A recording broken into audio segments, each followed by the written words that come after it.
భారత్ మాతా key, Bharat మాతా key, Bharat మాతా key. వర్ధిల్లాలి నరేంద్ర మోడీ గారి నాయకత్వం, వర్ధిల్లాలి పవన్ కళ్యాణ్ గారి నాయకత్వం, వర్ధిల్లాలి చంద్రబాబు నాయుడు గారి నాయకత్వం.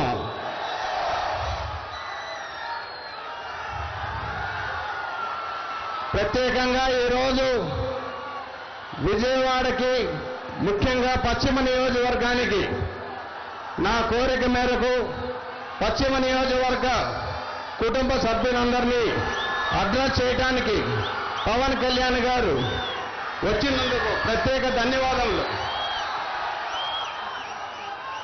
ఈ పంజా సెంటర్లో పవన్ కళ్యాణ్ గారు పంజా దేనికి వేస్తున్నారు? ఈ అరాచక పాలన పోవాలని, మంచి పాలన రావాలని, రాష్ట్ర భవిష్యత్తు కోసం, ఆంధ్రప్రదేశ్ ప్రజల కోసం ఎన్నో కాంప్రమైజులు చేసి, త్యాగాలు చేసి, పవన్ కళ్యాణ్ గారు ఒక మానవతావాది, మానవతా దృక్పథంతో ప్రజలందరూ బాగుండాలి అనే ఉద్దేశంతో ఎక్కడ తగ్గాలో, ఎక్కడ మాట్లాడాలో తెలిసిన వ్యక్తి. ఎంతో కష్టపడి ఈ కూటమిని ఏర్పరచడం జరిగింది. ఆ ఏర్పరిచే సమయంలో అనేక త్యాగాలు చేశారు. ఈ సందర్భంగా సొంత అన్నగారి సీటు కూడా, అనకాపల్లిలో ఎంపీ సీటు కూడా త్యాగం చేసి కూటమిని ఏర్పాటు చేశారు. పవన్ కళ్యాణ్ గారు కానీ, నేను కానీ రాజకీయాల్లోకి వచ్చేది ఎమ్మెల్యే ఉద్యోగానికో, ఎంపీ ఉద్యోగానికో, ఇంకో మంత్రి ఉద్యోగానికో కాదని మీకు అందరికీ తెలుసు. కేవలం ప్రజాసేవకి. రాజకీయాల్లోకి వచ్చే ప్రతి వ్యక్తి కూడా ప్రజాసేవ అంటే ఏంటో చెప్పగలిగిన దమ్ము, ధైర్యం కలిగిన పవన్ కళ్యాణ్ గారు. ఈసారి అందరికీ తెలుసు, ఈ దుష్ట ప్రభుత్వం గత 5 సంవత్సరాల్లో ప్రజాస్వామ్యంలో ఒకసారి కనుక ప్రజలు తప్పు చేస్తే ఏం జరుగుద్ది, ఆంధ్రప్రదేశ్ రాష్ట్రం ఎన్ని సంవత్సరాలకు వెనకబడిపోయిన విషయం తెలుసు అందరికీ. కాబట్టి 2019లో నేను ఇప్పటికీ కూడా జగన్మోహన్ రెడ్డి గారు గెలిచారంటే ఒప్పుకోను. ఆ రోజు ప్రతిపక్ష పార్టీలు ఓడిపోయినాయి మాత్రమే, ఆయన గొప్పతో ఏమీ గెలవలేదు. వ్యూహాత్మకంగా కానీ, ఇంకోటి కానీ పవన్ కళ్యాణ్ గారు ప్రతి విషయం కూడా ఆచితూచి ఆలోచించి తీసుకున్న డెసిషనే ఈరోజు ఆంధ్రప్రదేశ్కి భవిష్యత్తు. ఈ పంజా సెంటర్లో పెట్టిన కారణం కూడా ముఖ్యంగా యువతకి 5 సంవత్సరాల్లో 10th క్లాస్ పాస్ అయినాక 5 సంవత్సరాల్లో ప్రతి ఒక్కళ్ళు ఐఏఎస్ ఆఫీసరో, ఐపీఎస్ ఆఫీసరో, డాక్టర్లో, ఇంజనీర్లు అవుతారు. కానీ ఈ జగన్మోహన్ రెడ్డి గారు చేసింది ఏంటంటే యువతకి ఇక్కడ పంజా సెంటర్లో గంజాయి నేర్పించాడు. ఇది గంజాయి సెంటర్గా అయింది. కాబట్టి ఈ దుష్ట పరిపాలన పోవాలి అని అంటే ప్రతిఘటన రావాలి. మే 13వ తేదీ ఇక్కడ ఎంతో మంది మొదటిసారి ఓటర్స్ ఉన్నారు. మీరందరూ కూడా ఆచితూచి మనస్సాక్షిగా మీరు మంచి వ్యక్తికి, మంచి పార్టీకి ఓటు వేయాల్సిన అవసరం ఎంతైనా ఉంది. ఎందుకంటే ప్రజాస్వామ్యంలో భారత రాజ్యాంగం కల్పించిన ఓటు హక్కుని వాడుకోకుండా ప్రభుత్వాలు బాగాలేదు అని అంటే అది కరెక్ట్ కాదు. ఈ సమాజంలో 90% మంది మంచి వాళ్ళే, కానీ 10% ఎవరైతే చీడ పురుగులు ఉన్నాయో ఈ 90% మంది ప్రతిఘటించకపోవడం మూలాన ఆ చీడ పురుగులు మనందరినీ పాలిస్తూ ఉన్నాయి. పవన్ కళ్యాణ్ గారు ఇవన్నీ ఆలోచించి ఆయన సుఖవంతమైన జీవితాన్ని బలంగా పెట్టి, ఇంత ఇబ్బందులు పడి ఆంధ్రప్రదేశ్లో మంచి ఎండలో తిరుగుతూ ఉన్నారు. కాబట్టి ఈసారి ముఖ్యంగా నరేంద్ర మోడీ గారు గత 10 సంవత్సరాల్లో భారతదేశాన్ని ఎక్కడికి తీసుకెళ్లారో అందరికీ తెలుసు. అభివృద్ధి పదంలో భారతదేశంలో అందరికీ తెలిసిన విషయమే, పేదరికం, అట్టడిగిన వర్గాలు వాళ్ళు ఎంతో మంది ఉన్నారు. ఈ పశ్చిమ నియోజకవర్గంలో చూస్తే నా మనసు చెల్లించిపోయింది. బెజవాడ గడ్డ మీద ఒకప్పుడు ఇప్పుడు బెజవాడ అంటే రాజకీయాలకు రాజధాని, సినిమా రంగానికి రాజధాని, రైల్వే జంక్షన్, వాణిజ్యానికి పెద్ద పీట అనేవారు. కానీ దుర్భర పరిస్థితుల్లో పశ్చిమ నియోజకవర్గం ఉంది.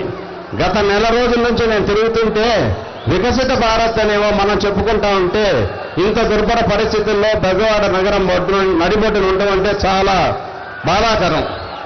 కాబట్టి డబుల్ ఇంజన్ సర్కారు బెనిఫిట్ పొందాలి అనంటే మూడోసారి ప్రధానమంత్రి గారు అక్కడ మోడీ గారు ప్రధానమంత్రి అవ్వాలి, ఇక్కడ కూటమి తరఫున చంద్రబాబు నాయుడు గారు ముఖ్యమంత్రి అవ్వాలి, పవన్ కళ్యాణ్ గారి సపోర్ట్ అన్ని విధాలా ఉండాలి. నేను 3 విషయాలు చెప్తాను. భారతదేశంలో అతిపెద్ద పార్టీ భారతీయ జనతా పార్టీ, అందరికీ తెలిసిందే. ఆంధ్రప్రదేశ్లో అతిపెద్ద పార్టీ తెలుగుదేశం పార్టీ. ఆంధ్రప్రదేశ్లో అతి చిన్న వయసు జనసేన పార్టీ. పవన్ కళ్యాణ్ గారు బ్రహ్మాండంగా మినరల్ వాటర్ లాంటి నీళ్లు ట్యాంక్ నిండా నింపారు. ఆ నీళ్ళనికి మంచి పైపులు వేస్తే మంచి ప్రజాస్వామ్యంలో మంచి సమాజం సృష్టించవచ్చు. నాకు నెల రోజుల నుంచి నా ఎక్స్పీరియన్స్ ఏంటంటే జన సైనికులను ఎక్కడ కలిసినా విపరీతమైన జోష్, విపరీతమైన ఎనర్జీ. ఎక్కడ చూసినా పవర్ స్టార్ పవన్ కళ్యాణ్ గారి మనుషులు, దాంతోపాటు మెగాస్టార్ మనుషులు కూడా అన్ని చోట్ల. కాబట్టి మే 13 అంటే నెంబర్ 1 అండ్ నెంబర్ 3 రెండు కలిస్తే 13వ తారీఖు వచ్చింది, మనకి ఓటు హక్కు కలుగుతుంది. కాబట్టి దయచేసి కేశినేని చిన్ని గారికి సైకిల్ ఓటుకి నెంబర్ 1 నొక్కాలి, కమలం గుర్తుకి నెంబర్ 3 నొక్కాలి. 1-3 13th చేయవలసిన పని ఏంటంటే ఆ రోజు తారీఖు గుర్తుపెట్టుకొని నెంబర్ 1 and 3 కమలం గుర్తుకి సైకిల్ గుర్తుకి ఓటు వేసి, ముఖ్యంగా మీరందరూ ఎంతో కష్టపడతా ఉన్నారు. గత నెల రోజుల నుంచి నేను క్యాండిడేట్గా అభ్యర్థిగా కష్టపడతాం. వేరు జన సైనికులందరూ, తెలుగుదేశం పార్టీ కార్యకర్తలు, కార్యవర్గ సభ్యులు, భారతీయ జనతా పార్టీ కార్యకర్తలు, కార్యవర్గ సభ్యులు అందరూ కూడా విపరీతంగా కష్టపడతా ఉన్నారు. వాళ్ళందరికీ కూడా నా ధన్యవాదాలు. ఈ విధంగా మీరు ఇదే జోష్లో మీరు ఇంకొక 3 రోజులు కష్టపడి ఈసారి ఎట్టి పరిస్థితుల్లో ఉదయం 6 గంటలకే అందరినీ కూడా ఇంట్లో ఉన్న వాళ్ళని, అత్తని, మావని, అక్కని, చెల్లిని, అన్నని, తమ్ముడిని, తాతగారిని అందరినీ కూడా తీసుకెళ్లి 7 గంటలకల్లా ఓటింగ్ చేపించవలసిందిగా కోరుకుంటూ 10 గంటలకల్లా 75% ఓటు అవ్వాలనేది మోడీ గారి ఆదేశం. నా రిక్వెస్ట్ కూడా అదే. కాబట్టి మీరందరూ కూడా ఇంతకు 4 గంటలు జోష్తో జూన్ 4వ తేదీన బ్యాలెట్ బాక్సులు బద్దలవటం ఖాయం. టీవీ బాక్సులు బద్దలవుతాయి. ఆ రోజున మళ్ళీ ఇంకోసారి, ఆ తర్వాత మళ్ళీ ఇంకోసారి కలుద్దాం. ఈ అవకాశం ఇచ్చినందుకు పవన్ కళ్యాణ్ గారికి మరొక్కసారి నేను ధన్యవాదాలు చెప్పుకుంటూ, వారు వచ్చినందుకు, మీరందరూ కూడా ఇంతసేపు ఉన్నందుకు కూడా ధన్యవాదాలు చెప్పుకుంటూ సెలవు తీసుకుంటున్నాను. ఇప్పుడు కేశినేని చిన్ని ఎంపీ అభ్యర్థి గారు మాట్లాడతారు. అందరికీ నమస్కారం. ముఖ్యంగా జన సైనికులు చాలా జోష్ మీద ఉన్నారు. ఇవాళ విజయవాడ నగరంలో నిన్న జన సైనికులు, తెలుగుదేశం నాయకులు, కార్యకర్తలు, భారతీయ జనతా పార్టీ నాయకులు, కార్యకర్తలు డబల్ ఇంజిన్ సర్కార్ వచ్చినట్టు నిన్న ఒక జోషు, ఇవాళ ఒక జోషు, డబల్ జోష్ ఇవాళ. అది విజయవాడ నగరానికి డబల్ జోష్ ఇచ్చారా? అందరూ నేను 2 నిమిషాలు మాట్లాడతా. సార్, మీ వల్ల ఇవాళ కూటమి కలయిక అద్భుతంగా జరిగింది. ఇవాళ తెలుగుదేశం ఎన్డీఏలోకి రావటానికి ముఖ్య కారణం మీరే. ఒక్కటే చెప్తా మన జన సైనికులకి అందరికీ, ఇవాళ సారు ఎక్కడ తగ్గాలో ఎక్కడ నెగ్గాలో తెలిసిన వ్యక్తి పవన్ కళ్యాణ్ గారు, అవునా కాదా? కాబట్టి కొన్ని విషయాల్లో త్యాగం చేసినా ఆంధ్రప్రదేశ్ ప్రజల హృదయాలు నెగ్గారు సార్. మీకు మన శిరస్సు వంచి నమస్కరిస్తున్నాం. తప్పకుండా ఈ చెడిపోయిన రాష్ట్రంలో మీరు చంద్రబాబు నాయుడు గారు, మోడీ గారి దయ వల్ల మళ్ళీ రాష్ట్రం బాగుపడాలని ఇవాళ రాష్ట్ర ప్రజలందరూ కోరుకుంటున్నారు. మీకు ఇవాళ ఎన్ని ఇబ్బందులు వచ్చినా మీరు చేసిన త్యాగం ఈ రాష్ట్రం మర్చిపోదు. అందరికీ మరొక్కసారి చెబుతున్నాం, నాకు సుజనా చౌదరి గారికి రాష్ట్రం అంతా తెలుగుదేశం, జనసేన, భారతీయ జనతా పార్టీ అభ్యర్థులకు ఓటేసి ఇక ప్రజా జీవితంలో ఎవరైతే మనల్ని ఇబ్బంది పెట్టారో అటువంటి వారు మిగలకుండా ఉండాలని కోరుకుంటూ ఈ అవకాశం ఇచ్చిన ప్రతి ఒక్కరికి ధన్యవాదాలు తెలుపుకుంటూ రేపు 13వ తారీఖు 1వ నంబర్ గుర్తు సైకిల్, 3వ నంబర్ గుర్తు కమలం సుజనా చౌదరి గారు తప్పకుండా ఓటు వేసి జన సైనికులు మీరు చాలా బాగా కష్టపడుతున్నారు. ఇక్కడున్న కోఆర్డినేషన్ చాలా బాగా ఉంది సార్.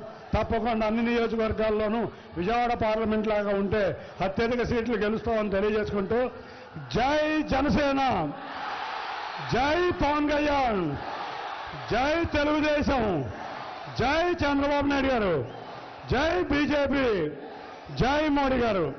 Thank you. ఇప్పుడు మీరందరూ వేచి చూస్తున్నా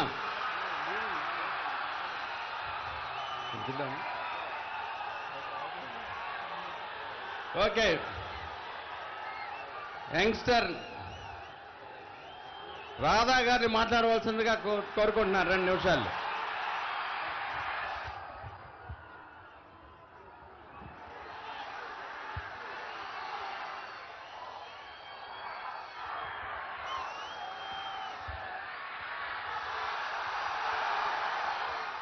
ఎన్నికల వేళ 59 నెలల నుంచి 130 సార్లు బటన్ నొక్కానని చెప్పని అరుచుకుంటూ ఒక సింహం పిచ్చి పట్టి తిరుగుతుంది. ఆ సింహంకి విశ్రాంతి ఇద్దాం. మనందరూ కూటమి అభ్యర్థుల్ని గెలిపించుకుందామని చెప్పని కూడా మిమ్మల్ని అందరినీ కోరుకుంటూ,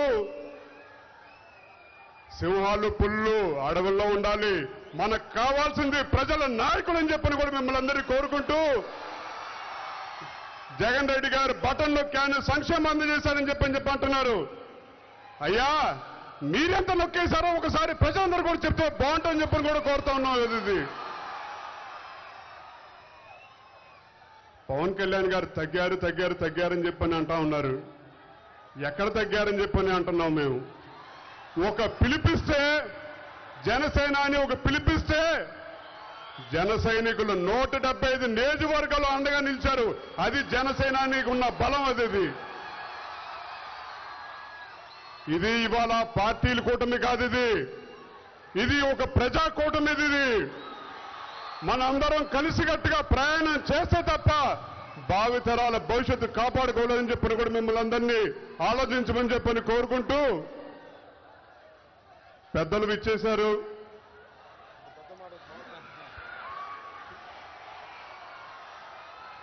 ఇవాళ మనందరం కలిసికట్టుగా ప్రయాణం చేయాలని చెప్పని మిమ్మల్ని అందరినీ కోరుకుంటూ, మా నాయకులు కీర్తిశేషులు రంగా గారు ఇచ్చిన స్ఫూర్తి చేయి కలుపు, చేయి జారది గెలుపు అనే పిలుపుతోటి తప్పకుండా జగన్ రెడ్డి గారిని మళ్ళీ తిరిగి వెనక్కి పంపించేద్దామని చెప్పని కూడా మిమ్మల్ని అందరినీ కోరుకుంటూ, పులివెందల పీకేనా, పులివెందల పిఠాపురం కుప్పమా,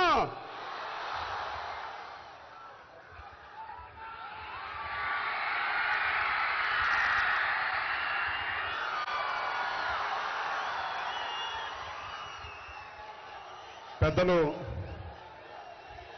మనందరికీ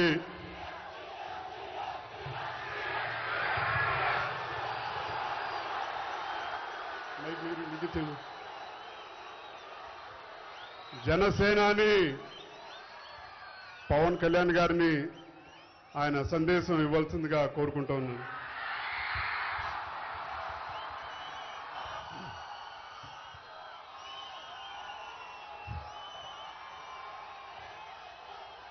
విజయవాడ మొత్తం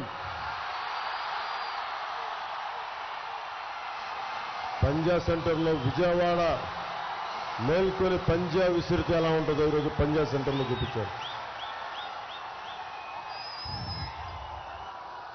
ఇప్పుడు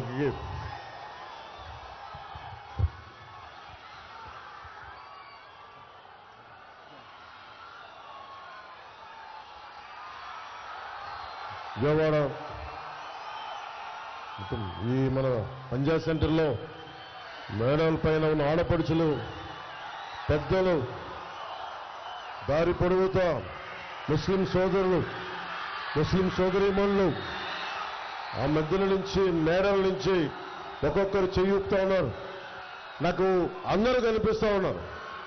మీ ఒక్కొక్కరికి, ప్రతి ఒక్కరికి వెంకటదుర్గ భవానీ టెక్స్టైల్స్ మీకు, ఆ పైనున్న బోర్డు పైన మీకు వెంకటేశ్వర స్వామి పటం, ఆ పక్కన దేవుడి పటంతో నా ఫోటో ఆయన ఆశీస్సులు ఇస్తున్నట్టుగా ఉన్న మీకు, మన కృష్ణవేణి అనుకుంటుంది మార్కెట్ దానికున్న ఆ బిల్డింగ్ పైన ఉన్న ప్రతి ఒక్కరికి, ఈ మూల నుంచి మనకి డీలో ఉన్న మీకు, ప్రతి ఒక్కరికి, ఆ సందులో ఉన్న మీకు, ఇక్కడి నుంచి కళ వరకు, చివరి వరకు జనసందోహంతో నిండిపోయిన ప్రతి ఒక్కరికి, మా అన్నదమ్ములకి, మా ఆడపడుచులకి, మా అక్క చెల్లెలకి, ప్రతి ఒక్కరికి పేరు పేరున నా హృదయపూర్వక నమస్కారాలు.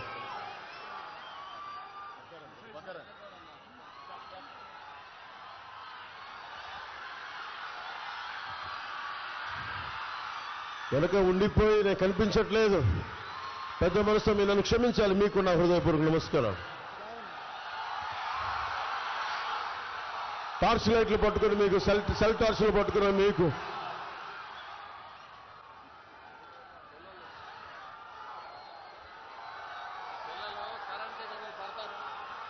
దయచేసి ఎవరన్నా కరెంటు తీగలకి దూరంగా ఉండండి. దయచేసి అది హై టెన్షన్ వైర్స్, అవి మీరు నిండు నూరేళ్ళు ఉండాలి, ఉండాలని కోరుకునేవాడిని. దయచేసి మీ ప్రాణాలని జాగ్రత్తగా చూసుకొని క్షేమంగా వచ్చారు, క్షేమంగా ఇంటికి వెళ్ళాలని కోరుకునే వాళ్ళం మేమందరం. విజయవాడ అనగానే చాలాసార్లు చెప్పాను, వంగవీటి రంగా గారి ఆయన పేరు ప్రస్తావించకుండా అన్ని సామాజిక వర్గాల అభిమాన నాయకులు, వారి అబ్బాయి నా సోదరుడు వంగవీటి రాధా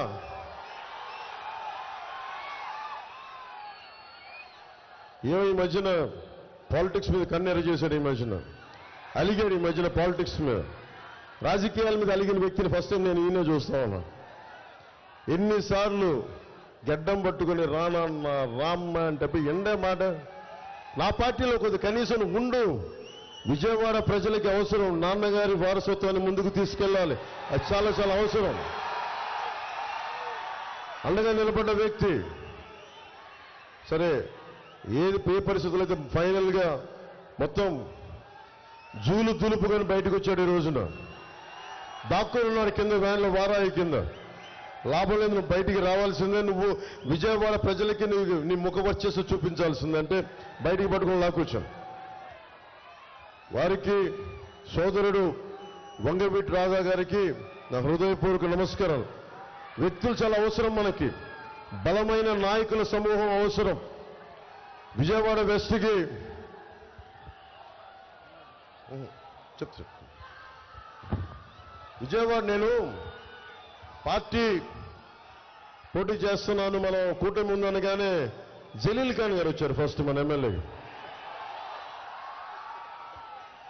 జలీల్ ఖాన్ గారికి నేను తెలియకపోవచ్చు, కానీ చిన్నప్పుడు నాకు జలీల్ ఖాన్ గారు తెలుసు చిన్నప్పటి నుంచి.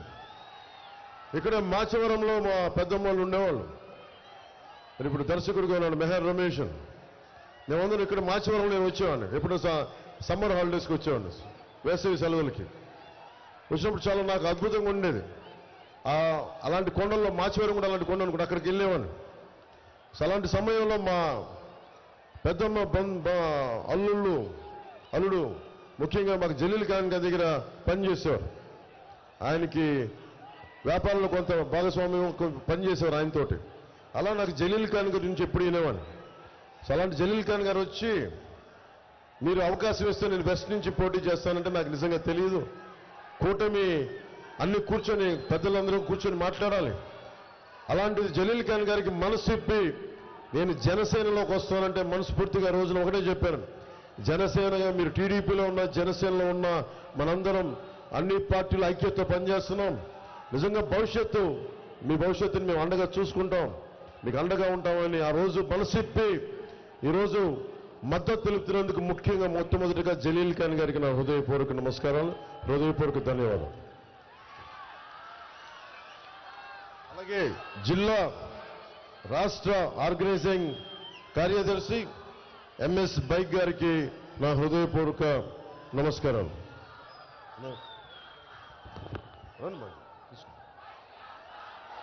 సో ఎంఎస్ బైక్ గారికి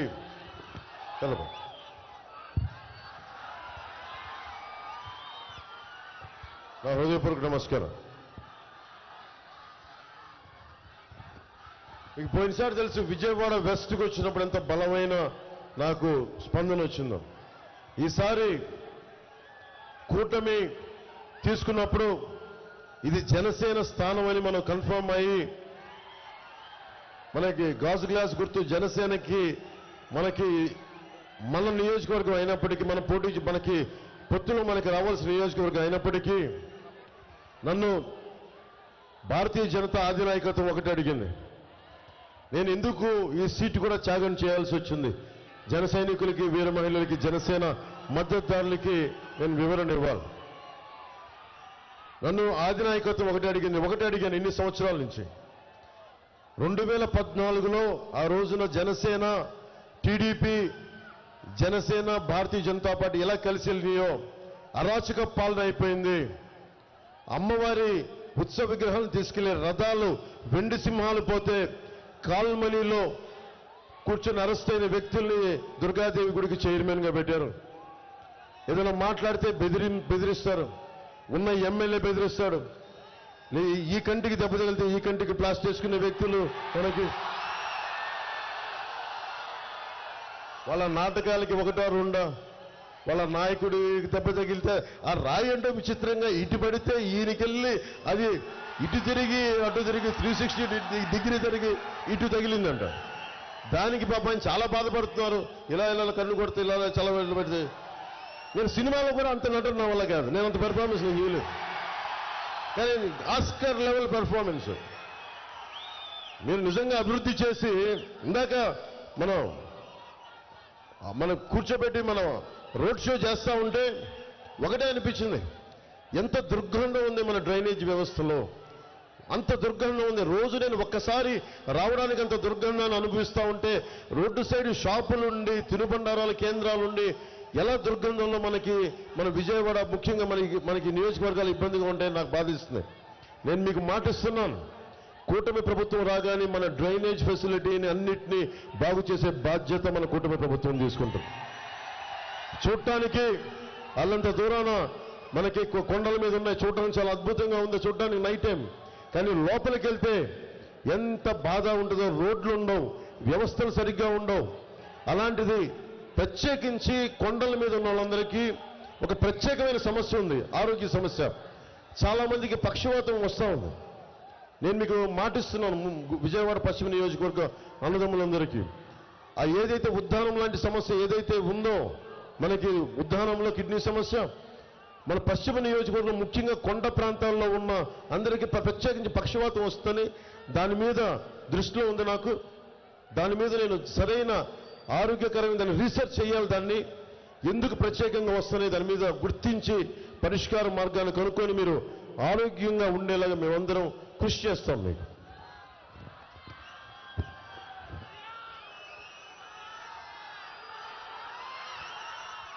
విజయవాడ ఈస్ట్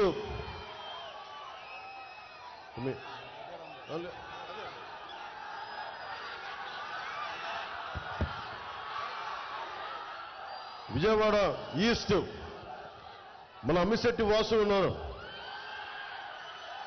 అతను ఎలాంటి పుట్టినరోజు జరుపుకుంటే మొత్తం విజయవాడ అంతా కదిలి చేస్తుంది. నా ముందు చాలా మర్యాదగా ఉంటాడు, దూరంగా తిరుగుతుంటాడు. కానీ లోపల ఒక టన్ను శక్తి ఉన్నవాడు, టన్నుల శక్తి, అగ్నిగోళం పెరుగుతూ ఉంటుంది అమ్మిశెట్టి వాసుకి. నిలబడే నాయకుడు, భవిష్యత్తులో విజయవాడకి బలంగా ఉండే జనసేన నాయకుల్లో బలమైన వ్యక్తి. ఈస్ట్లో బాధ్యతలు అప్పగిస్తే గద్దె రామ్మోహన్ రావు గారు సిట్టింగ్ ఎమ్మెల్యే, వారి కోసం వాసు మనం ఆయనకి ఇవ్వాలి అంటే ఒక్క మాట మాట్లాడలా. అన్నా నువ్వు చెప్పన్నా నీ మాట నేను వింటాను అంతే చెప్పి మనస్ఫూర్తిగా ఈ రోజున కూటమికి గద్దె రామ్మోహన్ రావు గారి కోసం విజయవాడ తూర్పు నియోజకవర్గం నుంచి గద్దె రామ్మోహన్ రావు గారు సిట్టింగ్ ఎమ్మెల్యే పోటీ చేసిన ఆయనకి అండగా నిలబడ్డాడు. అమ్మిశెట్టి వాసుకి మన విజయవాడ ప్రజలందరి తరపున, జనసేన పార్టీ తరపున నువ్వు ఇంత అండగా కూటమికి నిలబడినందుకు మనస్ఫూర్తిగా నా హృదయపూర్వక కృతజ్ఞతలు వాసు నీకు.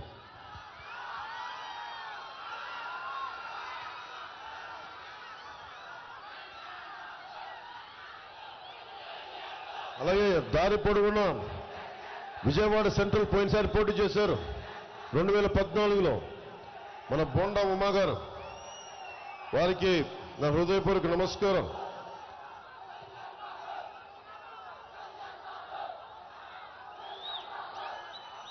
అలాగే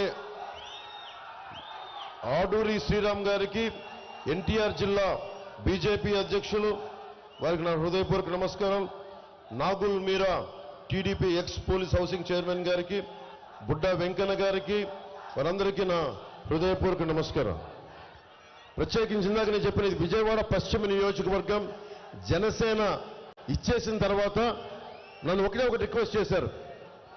నేను ఒకటే అడిగాను, ఆంధ్రప్రదేశ్ని అరాచక పాలన నుంచి బయటపడేయండి, గుండాల పాలన నుంచి బయటపడేయండి, ఈ కంటికి దెబ్బ తగిలితే ఈ కంటికి నటించే వాళ్ళ నుంచి పాలన నుంచి బయటపడేయండి, మాట్లాడితే బూతులు తిట్టే వాళ్ళ నుంచి ఈ రాష్ట్రాన్ని పరిరక్షించండి, మాట్లాడితే 30,000 మనకి ఆడబిడ్డలు మాయమైపోతే 30,000 మంది వారి గురించి మాట్లాడని ఈ ప్రజాప్రతినిధుల నుంచి కాపాడండి ఆంధ్ర రాష్ట్రాన్ని.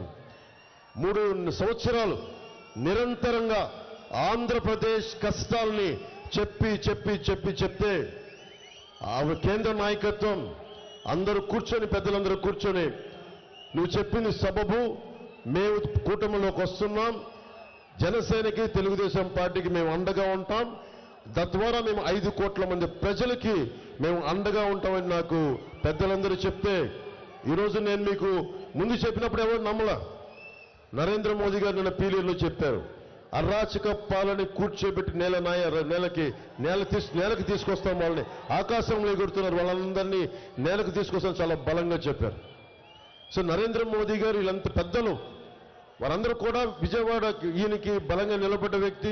సుజనా చౌదరి గారు, ఈయనకి రాష్ట్ర విభజన జరిగినప్పటి నుంచి ఆయన రాష్ట్ర హితం కోసం పాటుపడతా ఉన్నారు. అవన్నీ కూర్చొని ఒకసారి అడిగారు, మాకు విజయవాడలో అభివృద్ధి కావాలి, ఎందుకు విజయవాడ పశ్చిమ ఇచ్చాం, ఎందుకు ఇచ్చామంటే ఒకటే అడిగారు, మీకు అమరావతి రాజధాని కావాలా వద్దా అన్నారు. కావాలి సార్ అంటే మన అమరావతి రాజధానికి భారతీయ జనతా పార్టీ ప్రాతినిధ్యం లేకపోతే అసెంబ్లీలో మాకు బలం కావాలి. ఆల్రెడీ ఒకవైపు గద్దె రామ్మోహన్ రావు గారు ఉన్నారు, ఇలా అందరూ నియోజకవర్గాలు ఉండిపోయినాయి. నేను ఒక్కనే ఏం చేశాను, బైబిల్ సూక్తి ఉంటుంది, ఎదిగే కొద్దీ ఒదిగి ఉండాలని, అంటే నిన్ను తగ్గించుకుంటే హెచ్చింపబడినని. అని నేను సైజుగా తగ్గించుకున్నాను కానీ పార్టీ పరంగా మీ అందరి గుండెల్లో ఎన్ని టన్నులు ఎంత పెరిగానో నాకు తెలుసు. అది బైబిల్ సూక్తి ఒకటి చిన్నప్పుడు మా టీచర్ చెప్పేది, మా సౌరీస్ టీచర్, తగ్గించుకునేవాడు హెచ్చింపబడిన బైబిల్ సూక్తి నాకు చాలా బలంగా ఉండిపోయి. అలాగే మన సోదరుడు రాధా చెప్తున్నాడు, తమ్ముడు రాధా, ఎక్కడ తగ్గించారు అంటా ఉన్నారు. గుండెల్లో మొత్తం 175 నియోజకవర్గాల్లో మీరు బలంగా మన జన సైనికులు, వీర మహిళలు, జనసేన మద్దతుదారులు అండగా నిలబడ్డారని. నిజంగా పెరిగాం. రేపు పొద్దున ఒక్కరా ఇద్దరా 10 మంది అని కాదు, ఒక అణువుకి మనం విచ్ఛేదం చేస్తే అణు విస్ఫోటనమే వస్తాయి. అంటే మనం 10 మంది 25 మంది 21 మంది అని కాదు, ఒక్కళ్ళున్నా 21 మంది ఉన్నా ఎంత సాధించగలం, ఎంత పోరాడగలం అని. మన అలాంటి మాట్లాడి మాట్లాడి గొంతు పోయింది.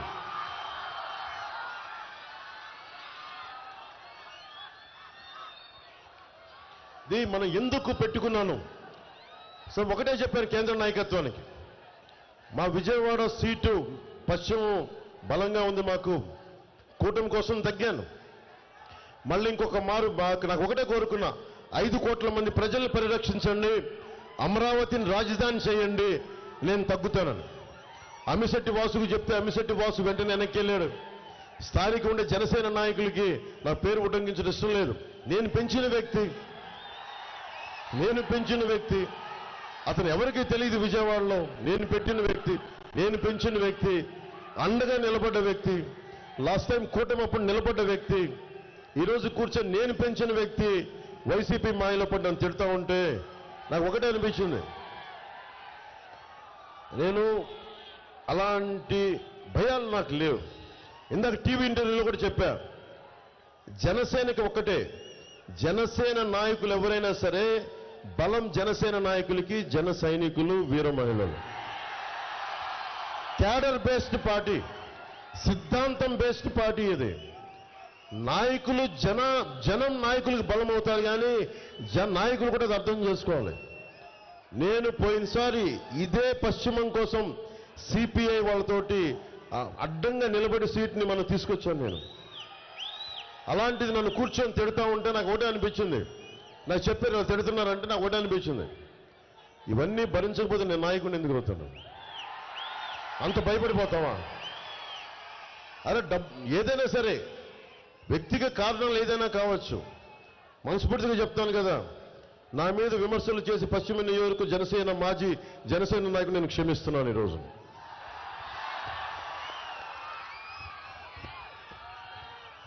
సుజనా చౌదరి గారు మనందరి ముందున్నారు. ఈ రోజున మనకి విజయవాడ పశ్చిమ నియోజకవర్గం మనకి అండగా నిలబడ్డారు. ఎప్పటి నుంచి కూడా చాలా బలమైన గొంతు, కేంద్రంలో చాలా బలమైన పటిష్టమైన మనకి సంబంధాలు ఉన్న వ్యక్తి, చాలా అండదండల్ని మనకి అమరావతికి తీసుకురాగల వ్యక్తి. ఆయనని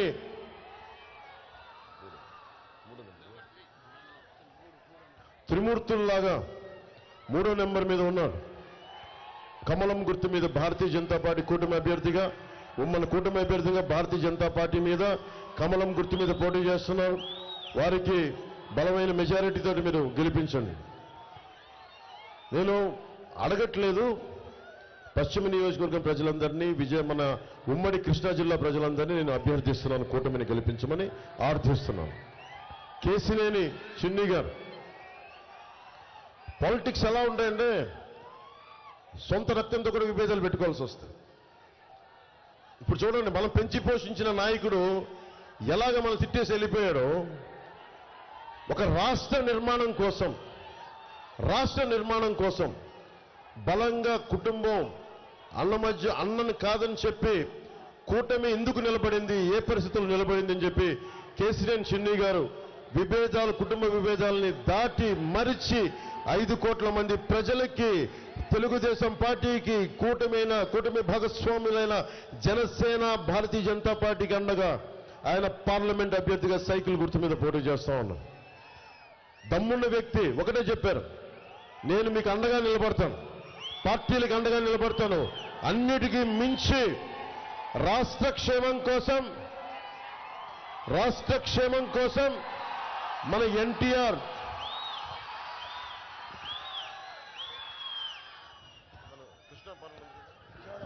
విజయవాడ పార్లమెంటు బాగోగులు నేను చూసుకుంటాను, ఆ భవిష్యత్తును నాకు బలంగా చూసుకుంటానని ఆయన మాట్లాడితే సంపూర్ణంగా ఆయనకి కూటమి తెలుగుదేశం పార్టీ వారికి అండగా నిలబడింది. నేను కూటమి తరపు నుంచి భారతీయ జనతా పార్టీ, జనసేన పార్టీ తరపు నుంచి నేను ఆయనకు అండగా నిలబడి ఈ రోజున మీ ఓట్లు ఆర్థించడానికి వచ్చాను. మీరందరికీ గుడ్డిగా నేను ఓట్లు వేయమని నేను అడగట్లా. నేను చెప్పే మాట ప్రతిదీ వినండి, ఆలోచించండి. సరిగ్గా ఇంకెంత ఉంది, రేపు ఎల్లుండితో అయిపోయింది. ఎల్లుండి 5 గంటలకి 11 గంటలకి 12 గంటలకి 11 గంటలకి అయిపోద్ది. కానీ మీరు ఆలోచించాల్సింది ఓటు మటుకు చాలా చాలా బాధ్యతతో వేయాలి. మీ భవిష్యత్తు ఇది. మేము కింద పడతాం, మీద పడతాం, దెబ్బలు తింటాం, నాకేంటి సరదా చెప్పండి. పాలిటిక్స్లో నాకేంటి సరదా చెప్పండి. బలమైన వృత్తి ఉంది, నాకు గుండెల్లో పెట్టుకుని హారతులు తీసేంత ప్రేమాభిమానం ఉంది, ఎక్కడికి వెళ్ళినా పూల వర్షంతో కురిపించే ప్రేమాభిమానం ఉంది, ఏ మూలకెళ్ళినా అది రోడ్డు మీద వస్తే ప్రేమాభిమానం, పూలతోటి హర్షం వ్యతిరేక మనకి కురిపించే ప్రేమాభిమానం ఆడపడుచులు ఉన్నారు. దేనికి చేశానంటే మన కళ్ళ ముందు తప్పులు జరుగుతూ ఉంటే ప్రజాస్వామ్యం మనకు తెలియదు, మనకి ప్రజాస్వామ్యం విలువ మనకు తెలీదు. ప్రజాస్వామ్యం కోసం ఈ దేశం స్వాతంత్ర్యం కోసం ఎంతమంది చనిపోయారో, లక్షలాది మంది చనిపోయారు. మనందరికీ పాఠాలు చెప్పారు, స్కూల్స్లో పాఠాలు చెప్తారు. నేను ఆ పాఠాలు మర్చిపోలా, గుండెలో పెట్టుకున్నాను. సినిమా గొప్ప కెరీర్ ఇచ్చినా, కోట్లాది రూపాయలు డబ్బులు ఇచ్చినా నాకు సంతృప్తి రాలా. మన కష్టాల కోసం నిలబడితే నాకు వచ్చినంత బలం, నాకు వచ్చినంత సంతృప్తి, ఖుషి లాంటి 10 హిట్లు వచ్చినా కానీ నాకు ఆనందం కలదు. అక్కడెక్కడో ఉన్న ఆ మేడం, మనకి ఆ కొండలపైన ఉన్న మనకి ఇంకా పట్టాలు రాని వారి కోసం, పట్టాల కోసం పనిచేస్తే నాకు ఆనందంగా ఉంటుంది. ఇవన్నీ ఎందుకు చెప్తున్నానంటే మన కష్టాల కోసం వచ్చాను. అమరావతి రైతులు, ఇదే ముఖ్యమంత్రి అమరావతి రైతుల కోసం ఏం చేశాడు? 35,000 ఎకరాలంటే నేను చెప్పాను, ఇంకా చిన్న రాజధాని కట్టుకుందాం, ఇంక్రిమెంటల్గా పెంచుకుందామన్నా, కానీ ఇతను వచ్చి ముందుకొచ్చి ప్రతిపక్ష నాయకుడిగా ఉండి 55,000 ఎకరాలు కావాలి, ప్రధానమంత్రి గారు 55,000 ఎకరాలు కావాలండి, 33 కాదండి, 35 కాదండి అని చెప్పి చాలా కథలు చెప్పాడు. ఇలా ఏం చేశాడు? వచ్చిన తర్వాత నమ్మించి ఏం చేశాడు? 3 రాజధానులు అని చెప్పాడు. అంటే మీరు ఆలోచించండి, నాయకులు ఇచ్చే మాట అంబేద్కర్ గారు చెప్పేది ఒకటి, నువ్వు ఎన్ని గొప్ప చట్టాలు చేయి, ఎన్ని గొప్ప సంస్కరణలు పట్టుకురా, చేసేవాడి బుద్ధి సరిగ్గా లేకపోతే, వక్రం బుద్ధి ఉంటే ఎన్ని గొప్ప చట్టాలైనా పనిచేయం. ఇది అంబేద్కర్ గారు చెప్పింది. అంబేద్కర్ గారి విగ్రహం పెట్టావు, కానీ అంబేద్కర్ గారి ఆశయాలను ఆచరించావు. 27 దళితులకు సంబంధించిన విద్యార్థికి సంబంధించిన పథకాలను తీసేశావు, బీసీలకు సంబంధించి 13 పథకాలు తీసేశావు. ఎంతసేపు కూర్చోబెట్టి మైనారిటీ సోదరులు అంటూ కథలు చెప్తాం. నేను ఈ రోజున మైనారిటీ సమాజానికి కూడా చెప్తా ఉన్నాను, ముస్లిం మైనారిటీ సమాజానికి కూడా. బేగ్ గారు ఉన్నారు, జలీల్ ఖాన్ గారు ఉన్నారు, వారి సమక్షంలో చెప్తున్నాను, ఈ దేశం ఒక్క మతంది కాదు, ఇది అందరిది. అన్ని మతాల వారిది, అన్ని కులాల వారిది, ప్రతి ప్రాంతం వారిది. మనందరికీ హక్కు ఉంది. నేను మీకు మాటిస్తున్నాను, ఇక్కడున్న 15% ముస్లిం సమాజానికి, ముస్లిం సోదరులందరికీ నేను మాటిస్తున్నాను, మీ ప్రాథమిక హక్కులకి ఉల్లంఘన జరిగితే పవన్ కళ్యాణ్ ముందుకొచ్చి మీ పక్షాన నిలబడతాం. ఆ మాట నేను మీకు ఇస్తున్నాను, మీ వెంట నిలబడతాం. ప్రాథమిక హక్కులు అందరికీ సమానం. ప్రాథమిక హక్కుల ఉల్లంఘన జరగడానికి వీల్లేదు. నాకు ఇష్టం దేశ సమగ్రత, జాతీయ భావాలు, మన నేల, మన దేశం. ఈ దేశాన్ని ఏలింది ఎవరు? ప్రెసిడెంట్గా అత్యంత ప్రభావితం చేసిన నాయకులు ఎవరు? అబ్దుల్ కలాం. రాకెట్ సైంటిస్ట్, క్షిపణిని తయారు చేసిన వ్యక్తి, అణు విస్ఫోటనానికి మూలకారకులు, అణు బాంబుని భారతదేశం న్యూక్లియర్ పవర్ చేయడానికి ఆయన ఎవరు? ముస్లిం మతాన్ని పాటించే మహానుభావుడు. ఈ దేశం ఎప్పుడు నువ్వు ముస్లిమా, హిందువా, క్రిస్టియన్నా, జైనువా, సిక్కు అని చూడదు. నువ్వు దేశభక్తి ఉందా లేదా అని చూస్తుంది. అలాంటి గొప్ప దేశం ఇది. అలాంటి గొప్ప దేశాన్ని కొంతమంది ఇబ్బంది కలుగజేస్తారు, భయపెడతారు. మనకి జగన్ చెప్తా ఉన్నాడు, మేము మైనారిటీలు భద్రతగా ఉంటారు, జాగ్రత్త కథలు చెప్తా ఉన్నాడు. నేను మీకు మాటిస్తున్నా, మేమెవ్వరం కూడా ఓట్ బ్యాంక్ పాలిటిక్స్ చెయ్యం. నిజంగా ఈ దేశ క్షేమాన్ని ఆలోచించేవాడు ఎవరైనా సరే అన్ని మతాలు, అన్ని కులాలు బాగుండాలని కోరుకుంటాడు, కానీ ఇది బాగుండాలని ఎవరు కోరుకోరు. ప్రధానమంత్రి గారు కూడా మీకు ఏం తెలుసు, హజ్ యాత్రకి సౌదీ ప్రిన్స్తో మాట్లాడి ఎక్కువ సంఖ్య బలం పెంచారు. హజ్ యాత్రకి భారతదేశం ముస్లింలకి ఎక్కువ కావాలి, మీరు ఇవ్వండి అంటే హజ్ యాత్రకి ఎక్కువ మందికి ముస్లింలకి భారతదేశం నుంచి వెళ్ళేలాగా అవకాశం కల్పించారు. దాదాపు 18 లక్షలు అత్యధికంగా మనకి కూర్చోబెట్టి ముస్లింస్కి స్కాలర్షిప్స్ ఇచ్చిన వ్యక్తి ప్రధానమంత్రి మోదీ గారు. నేను మీకు చెప్తున్నాను, బలంగా ఉందాం. మీకోసం ముఖ్యంగా మైనారిటీ సమాజానికి చెప్తా ఉన్నాను, మీకు అండగా ఉంటాం.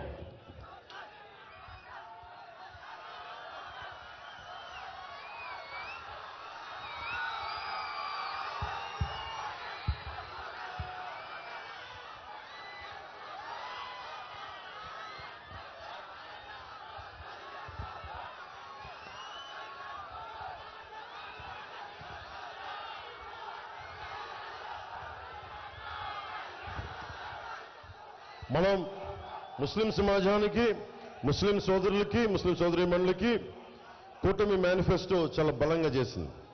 ముస్లిం మైనారిటీ సంక్షేమం కోసం 50 ఏళ్ళకి పెన్షన్, ఈద్గాలకి, కబ్రిస్తాన్లకి ఎక్కడ చూసినా నాకు చాలాసార్లు అడుగుతుంటారు, మాకు కబ్రిస్తాన్లకి స్థలాలు ఉండవు, పాతిన చోట మళ్ళీ పాతాల్సి వస్తుందంటే దానికోసం కూటమి మనకి కమిటీ ఆలోచించి ఈద్గాలకి, కబ్రిస్తాన్లకి స్థలాలు కేటాయించడం, ముఖ్యంగా మన విజయవాడ సమీపంలోనే హజ్ హౌస్ కట్టడం, నూర్ భాషా కార్పొరేషన్కి ఏటా 100 కోట్ల రూపాయలు కేటాయించడం, దుల్హన్ పదానికి కొనసాగింపుగా 1,00,000 రూపాయలు అందిస్తామని కూటమిలో ఉంది.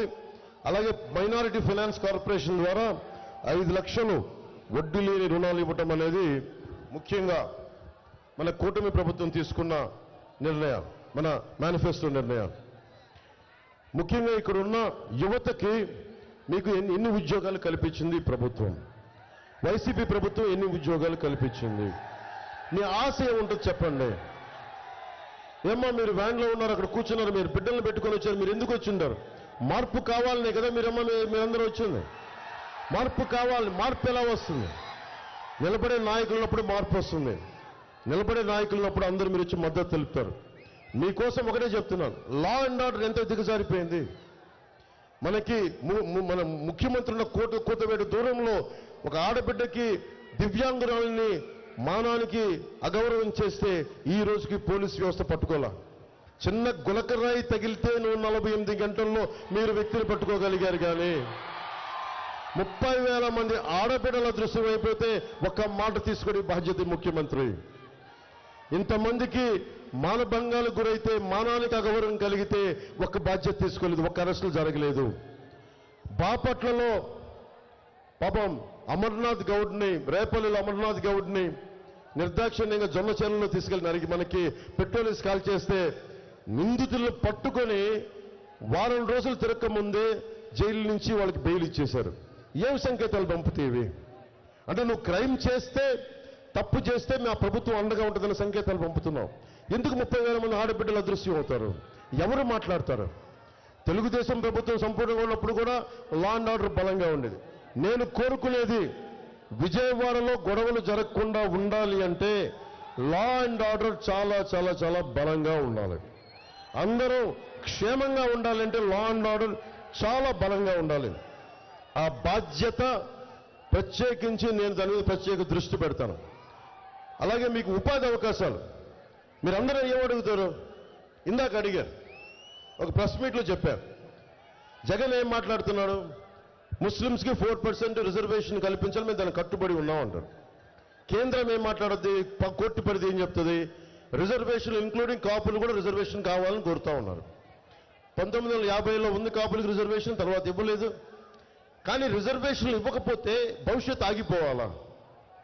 ఈ రోజున జగన్ మాట్లాడుతున్నాడు ముస్లింకి 4% కట్టుబడి ఉన్నానని. నువ్వు ఇచ్చిన సిపిఎస్గా నువ్వు కట్టుబడి ఉండలా, ముస్లిం రిజర్వేషన్ మీద కట్టుబడి ఉండవు. నువ్వు మద్యపానాన్ని నిషేధిస్తావని చెప్పి అధికారంలోకి వచ్చినవాడు, దానికే నువ్వు కట్టుబడలా.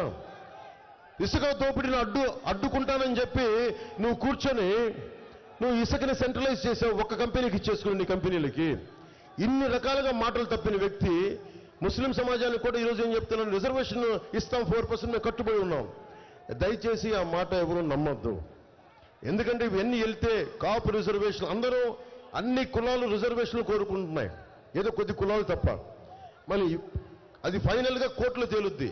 నా కోరిక ఏంటి, నా ఉద్దేశం ఏంటంటే కోర్టులకి తేల్చే లోపు సంవత్సరాలు పట్టొచ్చు, దశాబ్దం పట్టొచ్చు, 5 సంవత్సరాలు పట్టొచ్చు. ఈలో పరిస్థితి ఏంటి? ఉపాధి అవకాశాలు ఎట్లా చేయాలి? ఉపాధి ఎలా కల్పించాలి? దీని మీద ఆలోచించారా? దీని మీద ప్రభుత్వాలు ఆలోచించాలి కదా. దీని మీద జగన్ ఆలోచించాడా? 5,000 రూపాయలు ఇచ్చి నేను 1,00,000 మందికి నేను మనకు కూర్చోబెట్టి ఉద్యోగాలు ఇచ్చానంటాడు. 5,5 లక్షల మందికి నువ్వు ఎక్కడ ఇచ్చావు? నువ్వు ఉద్యోగాలు 2.5 లక్షలు ఇచ్చానంటావు, 5,000 రూపాయలు ఇచ్చానంటావు. వాలంటీర్ జాబ్ ఏంటిది? అది పర్మనెంట్ జాబా? మీకు 5,000 రూపాయలు జీవితకాలం సరిపోద్దా? ఒకే సంవత్సరానికి సరదాగా ఒక కూర్చొని 2 సంవత్సరాలు 3 సంవత్సరాలు, 5 జీవితకాలం మీకు 5,000 రూపాయలు సరిపోద్దా? మీ కుటుంబాలను పోషించగల 5,000 రూపాయలకి మరి ఏం చేయాలి?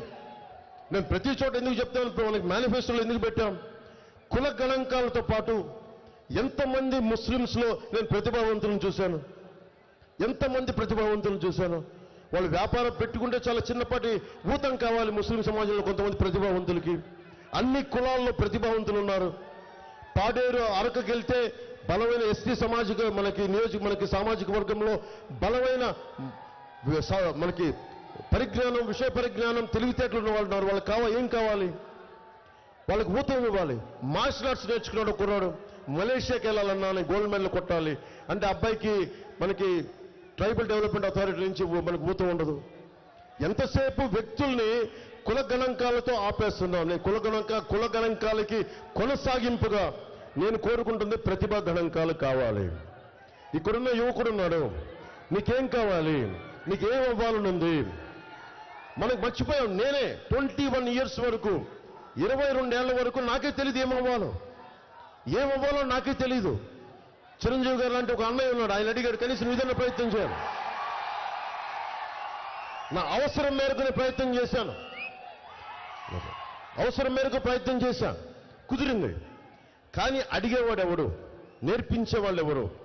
నేను కోరుకుంటుంది కూటమి ప్రభుత్వం మీకు పెద్దన్న పాత్ర వహించాలి. చిరంజీవి గారు నాకు ఎలా పెద్దన్న పాత్ర వహించారో కూటమి ప్రభుత్వం, కూటమి నాయకులందరూ మన యువతకి పెద్దన్న పాత్ర వహించాలి.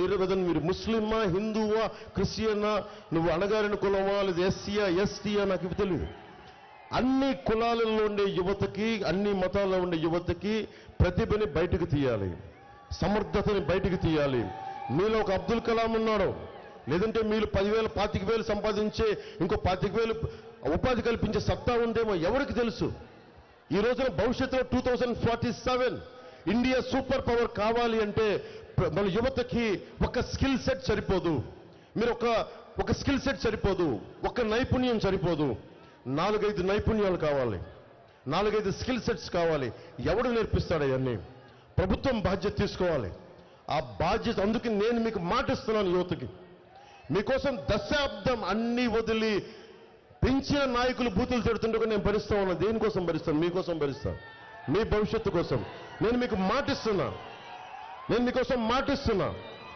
మీ భవిష్యత్తు కోసం అహిర్నిశలు ఒళ్ళుంచి నేను పనిచేస్తాను మీకోసం. మీ భవిష్యత్తు కోసం అసెంబ్లీలో మీ గళం వినిపిస్తాను. రోడ్డు మీద చిన్న చిత్తు పేపర్లో నలిగిపోయి పొట్లం విసిరేస్తే దాన్ని పట్టుకొని నేను మాట్లాడతాను. జనవాణి కార్యక్రమం ఎలా వచ్చింది? ముఖ్యమంత్రి రోడ్లు విస్తరణకి, ఇంటి విస్తరణకి రోడ్లు వెడల్పు చేస్తే ఉన్న ఇల్లు కూలగొడితే ఒక ఆడబిడ్డ వచ్చి, ఒక చెల్లి వచ్చి, అన్న నాకు ఇల్లు కొట్టి వాలంటీర్ని అన్నా, నేను వాలంటీర్ని,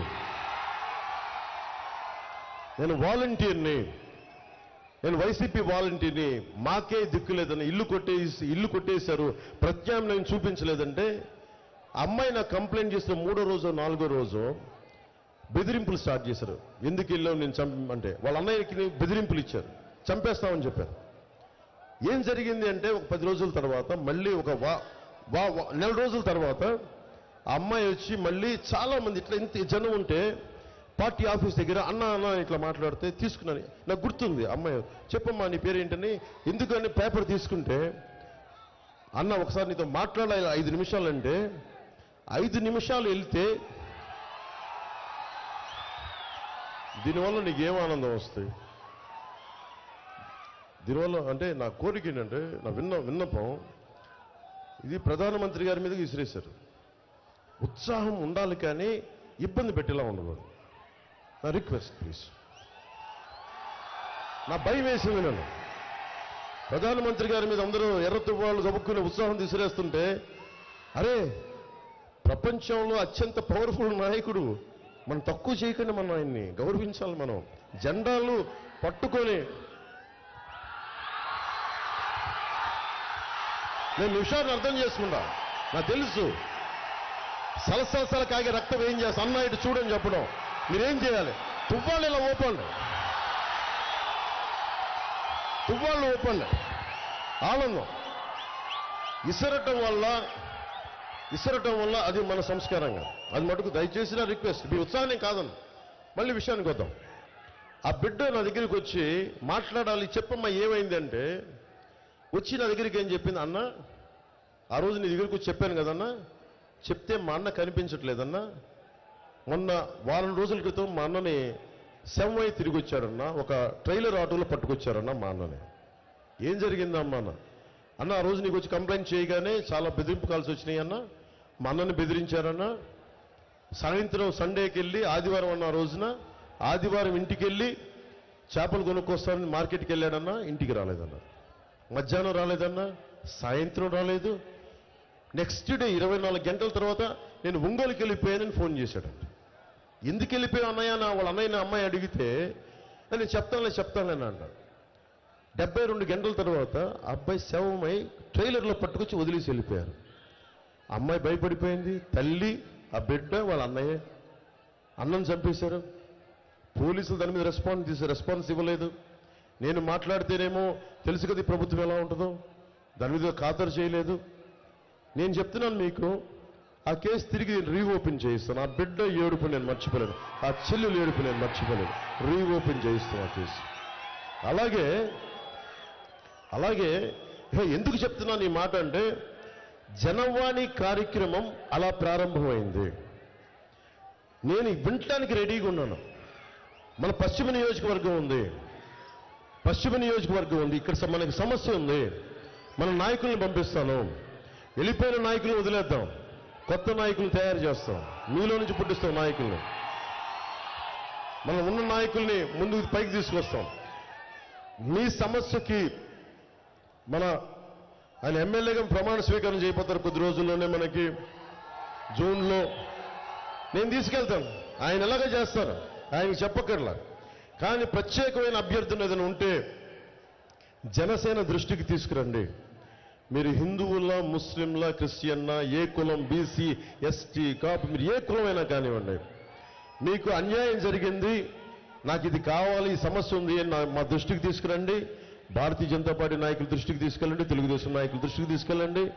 మేము వచ్చి మీకు నిర్విరామంగా, నిస్వార్థంగా పనిచేయడానికి సిద్ధపడి ఈ రోజున వారాహి మీద, మనకి వారాహి తల్లి ఆశీస్సులతో మీ ఎదుటిగా నిలబడి మేము మాట్లాడుతున్నాం, మీకు మాటిస్తున్నాం.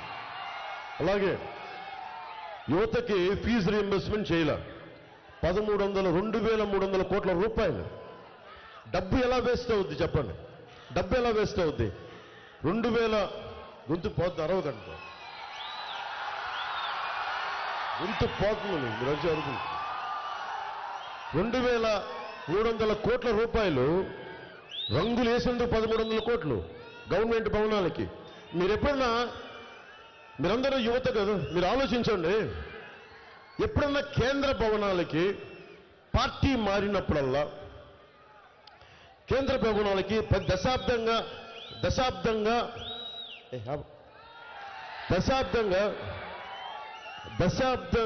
భారతీయ జనతా పార్టీ దేశాన్ని నడుపుతోంది. ఎప్పుడన్నా సరే ప్రభుత్వ భవనాలకి భారతీయ జనతా పార్టీ రంగులు వేయడం మీరు చూశారు? ఉన్నది కదా. అలాగే రాష్ట్ర ప్రభుత్వానికి ప్రభుత్వ భవనాలు కదా, ఆంధ్రప్రదేశ్ ప్రభుత్వ భవనాలకి వైసీపీ రంగులేంటి? డబ్బులు వేస్ట్ చేశారు అంటే వాళ్ళు ఇష్ట రాజ్యం. ఎందుకని? మీరు ఈ రోజున వస్తున్నారు, బయటికి జెండా పట్టుకుని వస్తున్నారు. తల్లి నువ్వు వస్తున్నావు, నువ్వు ధైర్యంగా వస్తున్నావు. నీలాంటి ఆడబిడ్డలకి ధైర్యం ఇవ్వడానికే, నీలాంటి చెల్లెలకి ధైర్యం ఇవ్వడానికే, నీలాంటి యువతలకి నీకు గుండె ధైర్యం ఇవ్వడానికి జనసేన ఉంది. యువతకి ధైర్యం ఇవ్వడానికే, మీ భవిష్యత్తు కోసం ఉన్నాను నేను. మేమందరం మీ భవిష్యత్తు కోసం కలిసి పోటీ చేయడానికి, మేము అండగా ఉండడానికి ఉన్నాం. ఏం చేయాలి? డబ్బు ఎక్కడ వేస్ట్ అవుతుంది? 2,300 కోట్ల రూపాయలు జెండాలు దించడం, 2,300 కోట్ల రూపాయలు రంగులు మార్చడానికి. మద్యపాన నిషేధం విధిస్తామని చెప్పి ఏం చేశాడు? మద్యాన్ని అమ్మడం ప్రారంభించాడు. 41,000 కోట్లు. ఎవరు చనిపోయారు ఫస్ట్ ఇక్కడ? ప్రభుత్వం రాగానే ఎవరు చనిపోయారు? భవన నిర్మాణ కార్మికులు చనిపోయారు. 39 మంది, దాదాపు 40 పైచీలకు అఫీషియల్గా చనిపోయారు. దేనికి? ఇసుక అనే ముడి పదార్థాన్ని కూర్చోబెట్టి తప్పు జరిగిపోతుంది, బెటర్ ఇసుక పాలసీ అని చెప్పి గత ప్రభుత్వం కంటే కూర్చొని దాన్ని ఒక కంపెనీకి పెట్టేశారు. ఒక కంపెనీ జేపీ వెంచర్స్ అని పెద్దిరెడ్డి గారు, మిథున్ రెడ్డి గారు, వైవి సుబ్బారెడ్డి గారు, వైఎస్ జగన్ గారు వాళ్ళ కంపెనీకి వెళ్ళిపోయిన డబ్బు 40,000 కోట్ల రూపాయలు. ఆ డబ్బు ఎవరిది? మనది, మీది, మనది, మీ భవిష్యత్తుది. ఇసుక, సహజ వనరులు అందరివి, ఏ ఒక్కరి సొత్తు కాదు. దాన్ని కొద్దిమంది డబ్బులు చేసుకోవడం కోసం అమ్మటానికి అడ్డగోలు అందరికీ అందుబాటులో ఉండాలి. అందుకని మనం ఇసుక పథకాన్ని ముందుకు తీసుకెళ్తున్నాం. మనకి అల్పాదాయ వర్గాలందరికీ ఉచిత ఇసుక పథకాన్ని తీసుకెళ్తున్నాం. ముఖ్యంగా యువతకి మీరు కనుక ప్రజాస్వామ్యాన్ని మీరందరూ మీరు కామర్స్ సివిక్స్ చదువుకొని ఉంటారు, హిస్టరీ చదువుకొని ఉంటారు. మీరందరూ బేసిక్ ఫండమెంటల్ రైట్స్ తెలుసు కదా, నీకు తెలుసమ్మా, నీకు ప్రాథమిక హక్కులు తెలుసు కదా, నీకు అవగాహన ఉంది కదా. ప్రాథమిక హక్కులు చదువుకుని 10th ఇంటర్లో చదువుకుంటాం కదా. ప్రాథమిక హక్కులతో పాటు ప్రాథమిక బాధ్యతలు ఉంటాయి. ఇది నా హక్కు అని మాట్లాడతాం, ప్రాథమిక బాధ్యతలు కూడా ఉంటాయి. నేను ప్రాథమిక బాధ్యతలు నిర్వర్తిస్తూ ప్రాథమిక హక్కుల కోసం పోరాటం చేస్తున్నాను. మీకు అండగా నిలబడతాం. నేను కోరుకుంటున్న ఒక్కటే, 2047లో నీకెంత ఉండేమో, ఒక 18 ఏళ్ళ 20 ఏళ్ళ 20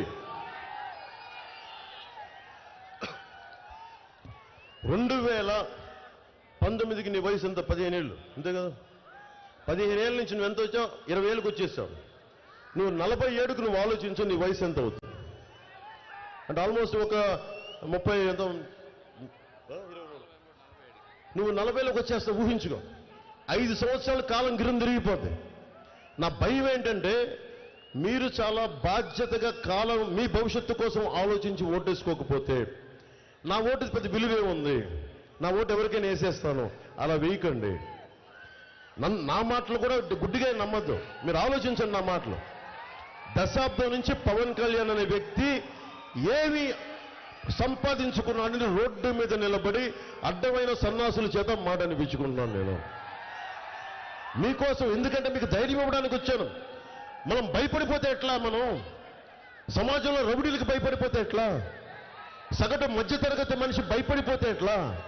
ధైర్యం ఉండాలి, మనకి ధైర్యం ఉండాలి. కులాల ఐక్యత ఎందుకు కోరుకున్నా?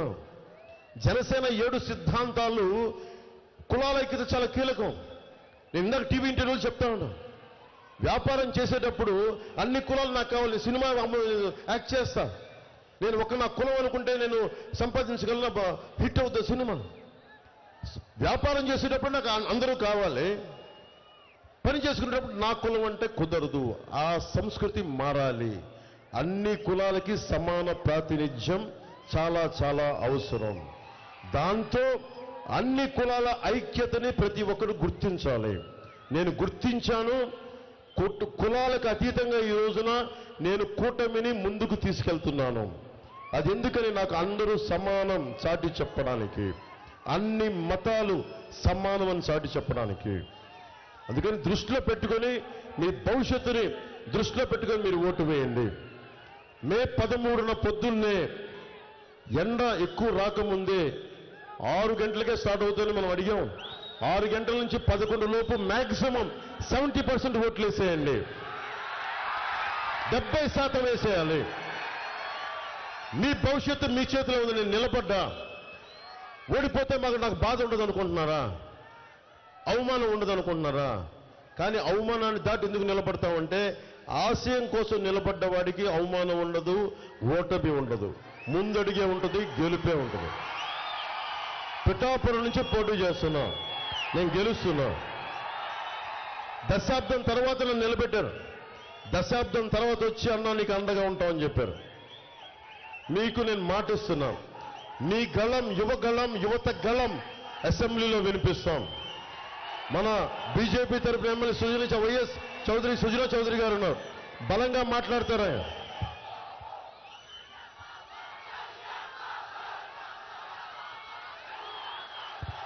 మీకోసం నేను నిలబడి ఉన్నా, బలంగా ఉండండి. వైసీపీ ఈరోజు జగన్ బాధపడతా ఉన్నాడు. అందరూ కలిసి నేను గొంతు వణుకుతోంది జగన్కి. అందరూ కలిసి ప్రతిపక్షాలని కుట్రబడి నన్ను ఓడించాలని చూస్తున్నాయి. నువ్వేం చేసావమ్మా? కాదయ్యా, నాకు బేసిక్ మౌలికమైన ప్రశ్న జగన్ అడగాలనుకుంటా. ప్రతిపక్షాలు ఉంది నేను గెలిపించడానికి, నిన్ను ఓడించి విజయం సాధించడానికి ప్రతిపక్షాలు ఉన్నాయి. అధికారులని అన్యాయంగా అధికారులని ఇష్టానికి బదిలీ చేస్తారు. నువ్వు చేసే తప్పుడు పనులకు మరి అధికారులను బదిలీ చేయగా ఏం చేస్తారు? కూర్చోబెట్టి భుజాల మీద ఊరెక్కిస్తారా? మరి నువ్వేం చేశావు? స్థానిక పంచాయతీ ఎన్నికల్లో, స్థానిక సంస్థల ఎన్నికల్లో నువ్వేం చేశావు? ఎన్ని అరాచకాలు చేశావు? నువ్వు కొట్టావే. నామినేషన్ వేయడానికి ఒక్కరికి అవకాశం ఇవ్వలేదే. ఈరోజు కూర్చొని నువ్వు మాట్లాడతావా? నువ్వు నేర్పిన విద్య నీరజాక్ష అర్థం చేసుకో. నేను ఒకటే గుర్తుపెట్టుకోండి, నాకు వైఎస్ జగన్ శత్రువు కాదు. సగటు మనిషికి వైసీపీ, విజయవాడలో ఉండే వైసీపీ గుండాలకు కూడా చెప్తున్నాను, ఒక్కొక్క వైసీపీ గుండాకి చెప్తున్నాను, మీరు రెచ్చిపోయారు 5 సంవత్సరాలు. నోటికి తాళాలు లేవు మీకు. ముఖ్యమంత్రి సతీమణి లేదు, ఇంట్లో ఉన్న ఆడపడుచడం లేదు, రోడ్డు మీదకి వచ్చిన ఆడపడుచడం లేదు. మీ బూతులు, మీ ఆడబిడ్డల్ని మీరు వేధించిన విధానం, మీరు you have to pay price for it. మిమ్మల్ని స్ట్రీమ్లైన్ చేస్తాం ఖచ్చితంగా. రాజకీయ నాయకుల మాటలకి అందరికీ కూడా నాతో సహా అందరూ చాలా బాధ్యతగా ఉంటాం. నేను బాధ్యతగా ఉంటాం. వైసీపీ నాయకులు పరిధి దాటి మాట్లాడారు, వాళ్ళకి పరిధి అంటే ఏంటో తెలియజేస్తాం. వైసీపీ విజయవాడలో ఉండే వైసీపీ గుండాలకి మీరు రోడ్ల మీదకొచ్చి మీరు భయపెడదాం అనుకుంటే గుర్తుపెట్టుకోండి, ఇక్కడ ఉన్నది పవన్ కళ్యాణ్, తాట తీసేస్తాడు, గుర్తుపెట్టుకోండి. నేను తెగించి వచ్చా, గుర్తుపెట్టుకోండి. రాజకీయాల్లోకి నీలాగా అక్కడ గనుల్ని దోచేద్దాం, ఇసుక చేసుకుందాం, మద్యం అమ్మదం లేదు. మీరు అడ్డగోలుగా ఉంటే, గతంలో మీరు చాలా మంది నాయకులు వచ్చినారు ఇక్కడికి, వైసీపీ గుండాలను మటుకు మీరు జాగ్రత్తగా ఒళ్ళు దగ్గర పెట్టుకుని బతకండి. మీరు ఓడిపోతున్నారు. ఓడిన తర్వాత నోళ్లు అవ్వాక్కులు చెవ్వాకులు పేర్లి అంటే మీ నోళ్లని ఎలా కట్టాలో నాకు బాగా తెలుసు, మా కూటమి నాయకులకి బాగా తెలుసు, నారా చంద్రబాబు నాయుడు గారికి బాగా తెలుసు. ఏమి మర్చిపోలా. మీ అందరికీ భవిష్యత్తులో బాగుంటుంది. మీరు చేసిన దానికి సరైన విధి విధానాలతో మీకు తెలియజేస్తాం. అలాగే ఇది ఆఖరి 2 రోజులు. మీ అందరూ మీరు ఒక్కళ్ళే ఓటు వేయడం కాదు, 10 మందిని తీసుకెళ్ళండి. ప్రతి అంశం మీద మాట్లాడండి, ప్రతి అంశం మీద అవగాహన తెలుసుకోండి. ఒకటే చెప్పి ముగిస్తాను. మీరు యువత, ఈ దేశపు కలల ఖనిజాలు మీరు యువత, ఈ దేశపు సంపద మీరు, ఈ దేశపు శక్తి మీరు, ఈ దేశపు ప్రవహించే కరెంటు యువతీ యువకులు. మీ భవిష్యత్తే. విద్య, వైద్యం, ఉపాధి, తాగునీరు, సాగునీరు, మౌలిక అవసరాలు, లా అండ్ ఆర్డర్, ఇవన్నిటిని మేము బలంగా తీసుకెళ్తాం, మీకు అండగా నిలబడతాం. ఒకటే ముగిస్తాం. రాహువు పట్టిన పట్టొక సెకండు అఖండమైన లోక బాంధవుడు అసలు లేకుండా పోతారా? మూర్ఖుడు గడియారంలో ముళ్ళు కదలేకుంటే ధరాగమనం అంతటితో తలకిందైపోతుందా? కుటిలాత్మల కూటమికి ఒక త్రుటికాలము జయమొస్తే విశ్వ సృష్టి పరిణామం విచ్ఛిన్నమవుతుందా? ధనుజు లోకమేకంగా దారికడ్డంగా నిల్చుంటే నరజాతి ప్రస్థానం పరిసమాప్తమవుతుందా? వైసీపీ గుండాలకి జగన్ ఇలాంటి మూర్ఖుల సమూహం, ధూర్తుల సమూహం కూర్చొని 5 కోట్ల మంది ఆంధ్రప్రదేశ్ ప్రజల్ని మేము ఆపుతామంటే రాహువులాగా మీరు ఎంతసేపు ఆపగలరు? 1 సెకండ్ లేట్ అవుద్దేమో. తిరిగి వెలుగు రావడం ఖాయం, అగ్నిలో మిమ్మల్ని దహించేయడం ఖాయం. యువతరానికి మిమ్మల్ని దహించి యువతరానికి బంగారు భవిష్యత్తు వేయడం ఖాయం అని తెలియజేసుకుంటూ, ఇక్కడికి వచ్చిన అన్నదమ్ములందరికీ, ప్రతి ఒక్కరికి, ఆడపడుచులకి, మేడలపైన, మిద్దెలపైన ఉన్న పెద్దలకి, అన్నదమ్ములకి, విజయవాడలో నగరంలో ఉన్న పెద్దలందరికీ పేరు పేరున అందరికీ హృదయపూర్వక ధన్యవాదాలు తెలియజేసుకుంటూ, సోదరుడు, తమ్ముడు, అన్న వంగవీటి రంగా గారి అబ్బాయి వంగవీటి రాధా దాక్కుంటున్నాడు, బయటికి రమ్మన్నా. నువ్వు నాన్నగారు ఏ స్ఫూర్తితో అయితే బలం ఇచ్చారో అంత బలమైన నాయకత్వం నీ గుండెల్లో ఉంది, అది బయటికి తీసుకురా. వైసీపీ నుంచి వచ్చిన ప్రతి ఒక్కరూ, మన రాధాబాబాయ్ కాదు, ప్రతి ఒక్కరూ కూడా ఆత్మ బాలశౌరి గారు కానీ, మన యార్లగడ్డ వెంకట్రావు గారు కానీ, ఎవరైనా సరే వైసీపీ దగ్గర ఆత్మగౌరవం చంపుకోలేక మొట్టమొదటిగా బయటకు వచ్చిన వ్యక్తి వంగవీటి రాఘవ. ఆత్మగౌరవాన్ని మనం పెంపొందింపజేస్తాం కూటమి. ఆయన చట్టసభల్లో ఆయన గొంతు వినిపిస్తే ఆయనకి మేమందరం అండగా ఉంటాం. ఆయన తెలియజేసుకుంటూ కేసీనేని చిన్ని గారు 3 మనకి 1వ నెంబర్ మీద పార్లమెంట్ అభ్యర్థిగా పోటీ చేస్తున్నారు. సైకిల్ గుర్తు మీద భారీ మెజారిటీతో వారిని గెలిపించండి. వైఎస్ సుజనా చౌదరి గారు వైఎస్ చౌదరి ఆయన 3వ నెంబర్ మీద కమలం గుర్తు మీద పోటీ చేస్తున్నారు. గద్దె రామ్మోహన్ రావు గారు 3వ నెంబర్ మీద విజయవాడ తూర్పు నుంచి పోటీ చేస్తున్నారు. సో మన ఎక్కడైతే కూటమి అభ్యర్థులు ఉన్నారో, తెలుగుదేశం అభ్యర్థులు ఉంటే, భారతీయ జనతా పార్టీ అభ్యర్థులు ఉన్నా 175 నియోజకవర్గాలు నేను తిరగలేకపోయాను. మనస్ఫూర్తిగా నన్ను మన్నించండి, క్షమించండి.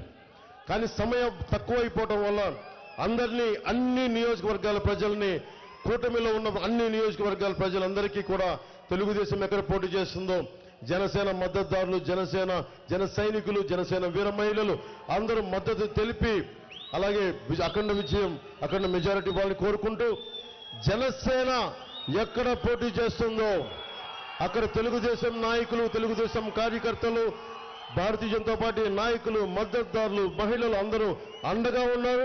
ఇదే కొనసాగించమని మనస్ఫూర్తిగా కోరుకుంటూ, ప్రతి ఒక్కరికి పేరు పేరున, వేదిక పైన ఉన్న నాయకులందరికీ పేరు పేరున ధన్యవాదాలు తెలియజేసుకుంటూ, మేడలపైన, మిద్దెలపైన, రోడ్ల మీద అఖండ స్వాగతం పలికిన ఆడపడుచులకి, పెద్దలకి అందరికీ ధన్యవాదాలు తెలియజేసుకుంటూ సెలవు తీసుకున్నాను.